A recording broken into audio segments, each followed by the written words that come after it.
廣東最有特色嘅10隻粽，台山鹹肉粽，美國華人半台山，喺番鬼佬地方食到台山粽，好似翻到鄉下咁啊！湛江甲流粽、雷州鴨乸粽，成隻鴨仔咁啊！喂，有鴨點可以冇雞啊？清遠連州話我夠有雞髀粽咯。江門開平駙馬粽，南宋王朝喺江門結束嘅，公主同駙馬住咗落嚟，就用宮廷御廚嘅手法整咗隻粽出嚟。茂名信宜古粽，成隻手電筒咁啊！原來佢係1500年前冼夫人軍隊嘅軍糧嚟㗎。潮汕鴛鴦粽，一半鹹一半甜嘅，南方人北方人都中意食。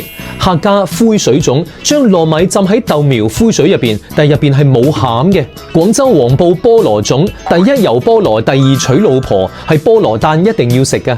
仲有最古老嘅肇慶果蒸粽，2000年前趙佗帶50萬秦兵喺肇慶西江邊紮營，就將中原整粽嘅工藝帶嚟廣東啦。你邊度鄉下啊？你哋端午節食咩粽呢？